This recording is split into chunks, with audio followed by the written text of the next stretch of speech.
right. Today we're going to talk about obstacles in the workplace and how we handle those. And I'm Caitlin. I'm Lacey. And this is Women in the Trailer Industry. All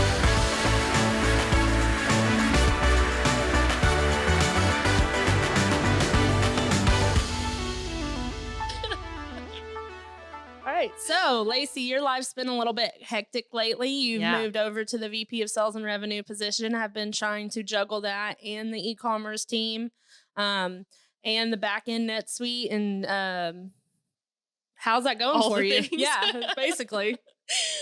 It's going. So just trying to figure out how it's all going to flow and work right now. I feel like by day I'm over the sales team, and by 9 I'm over the e-com team, Yeah. so because that's more of what I can do when I'm home after hours. But I have a staff member that just had a baby yesterday, JC. So congratulations on your new baby girl. I can't wait to meet her, but we definitely miss you. We're waiting for you to come back. I am Absolutely. for sure already, even though, enjoy your motherhood and maternity leave, but I'm not saying anything, but just hurry.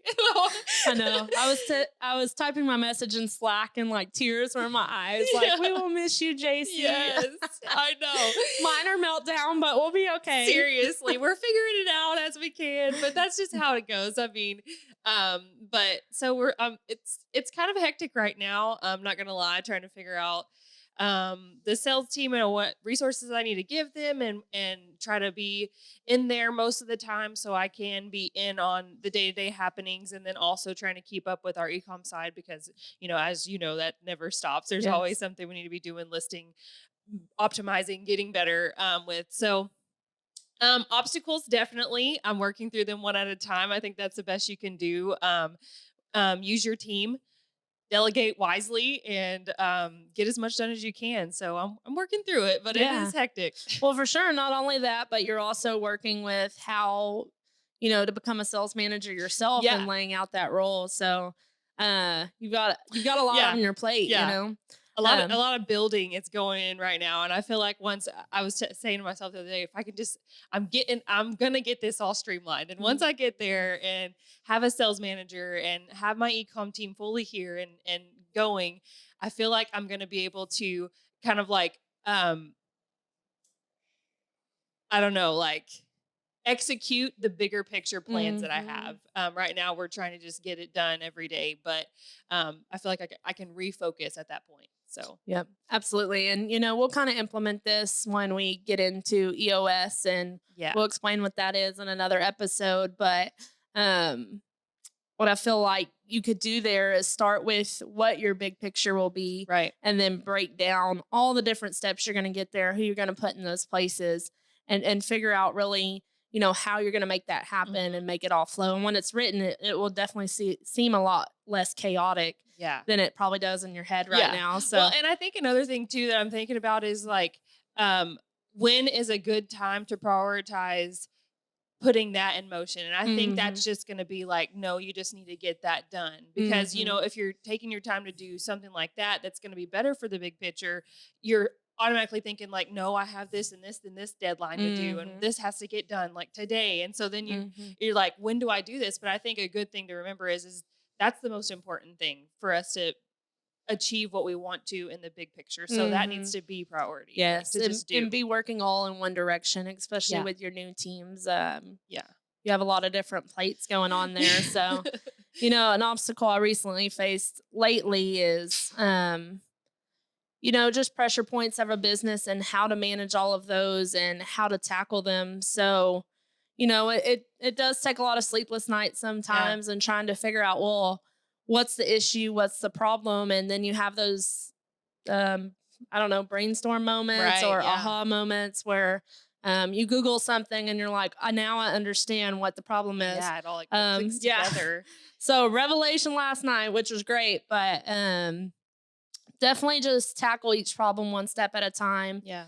Figure out what the problems are, figure out the root of the problem, and then figure out the solutions of those problems will really help. Sure. Just break it all down and not seem like a cluster in your head. Cause I don't know, 2 days ago, I was like personal finances, my own personal business finances, and this business finances. My head was going to explode. I'm like, I don't want to do finances anymore, but I got over it and figured out the problems between all of them. So And Um, this is crazy too, that it's just like that is like, that's life, is especially if you're it, you are over the whole company. So mhm, you're not only thinking about the company's finances and how you're going to keep everybody in their job and how we're going to be successful and grow. And of course you have a team behind you, but mhm, you're kind of the mastermind behind that. But then you also have your own businesses and your mhm. own finances and everybody does, right? Even Yeah. it doesn't matter what position you're in, you have to worry about those two things. How do you get your job done correctly and efficiently, and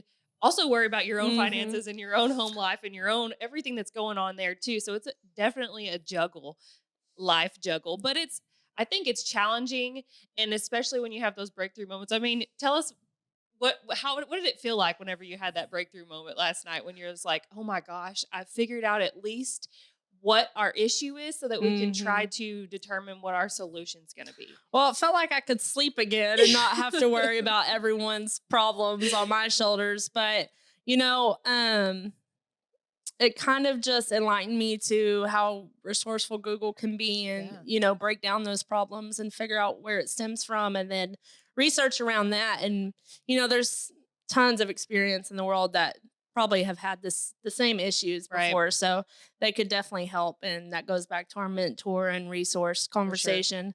So definitely use those resources available to you. Yeah. I think there's a book that you've been pushing for all of us to read, especially like management to read. What's that book called? Traction. And who wrote it? Oh Do you remember God. who wrote it? No. I think you can just Amazon it or Google it. Yeah. But yeah, Per key for Jen someone. We don't know though. we don't know. But just Google it. It'll come up the first thing if you just Yep. type in traction. But it's a really good one that we've been reading and going through. And I think chapter 2 is what we've been highlighting. But it has really good resources. And Yep. And on this podcast, we talk about business and life. And as structured as it seems, it's almost good to think about one's life as a business, especially when it comes to your finances. yes, Depending if, I mean, there's two ways to tackle finances: make more income or constrict expenses. Which way do you want? And then lay out the game plan to make those happen, to make yeah, life less stressful. Because when you do write it down and get all the thoughts out of your head, it's almost an epiphany moment because for it's sure. just everything seems a lot more clear. So, a little life advice there. I mean, especially on the finances side, definitely take those actions to help clear your brain Mhm. so you can function again. And I think it's important, like you keep saying, write it down, but it is important to not just have it all held in your head, because while you think you have it all planned out, it's easier to follow a structured guideline that you've kind of made for yourself. And everybody finds ourselves, we all want to make more money, right? But Hmm. everybody finds ourselves in the point where you are working, working, working, you get your pay increase or whatever it is, and you're making more money, but then you're working, working, working. In all those steps, you're having to figure out how to budget, what you're going to allot for your extracurricular activities or whatever it is for your family. So you always need to have that plan. Who's that famous financial advisor that? Oh gosh, he has Dave Dave Ramsey. Ramsey. Yeah. So I'm just like, be your own Dave Ramsey a little Yeah. bit and just plan it out. Everybody experiences this no matter where you're at. I mean, even people who have a ton of money have to figure out where their Hmm. expenses are going so they're not just wasting, Yep. you know. Absolutely.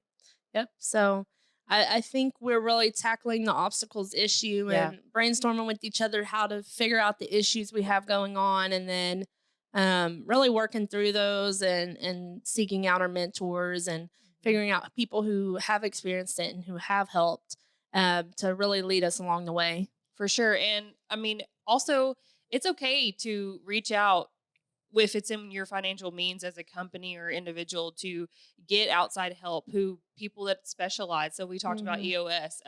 We're going to be discussing this in more detail, but to reach out to those advisors that's all they do, and so they Right. can give you true direction so we know what we think we need to do. But sometimes an outside view looking in can give you a different perspective, not just on finances but on structure, growth, Yep.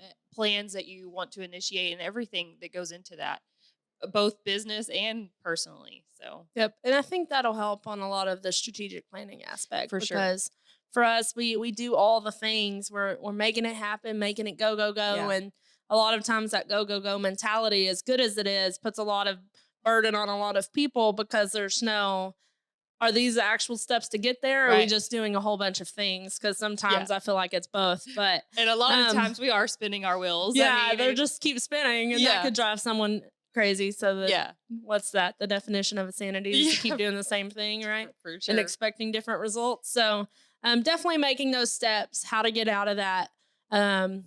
What is that called? A rat wheel? A mouse wheel. Mouse wheel? Wheel. The Same rat thing. race, whatever. And Hamster wheel. yeah, That's what it is. hamster wheel. Bear with us. We're working through our obstacle here. Loading. buffering. To work through that and just find out, start with the root cause, work through it, figure out what the obstacle is, and just find the solution to it. Mm-hmm. And I think we've been on like the same obstacle for this whole year, trying to figure out how do we grow in a profitable manner. And it's okay to have the same obstacle that you're working through. You're not going to just figure out your obstacle and then be like, oh, how do we fix this? And boom, you have an answer. It's not always going to work that way. So sometimes it could take time, but if you keep working at it and like, Caitlin's at home thinking about it at night every night, not being able to sleep until she's figuring it out. But I mean, I feel like we're all invested in that way. But just keep working at it. If you are always focused on it and not letting it consume you, I'm not saying that, but be focused on how you can find your solution. It'll come to you, and just as long as you're resourcing and researching. So Yep. And so to wrap it up, just be sure when you're facing an obstacle to lay out what the obstacle is, figure out what the cause of that, and then just write out solutions and steps you can take to get out of it, and then go from there. Yeah, make a plan and put it down on paper or whatever you're putting it on, and then execute. Yep. Go after it. Yeah. Yep. Well, that's all we have today. We thank you for joining us. For sure. We hope you subscribe and like anywhere you watch your podcast and on YouTube. So watch your podcast, listen to your podcast, and or watch your YouTube. Yeah, and watch your YouTube. And we'll see you next time. Bye, guys. Adios.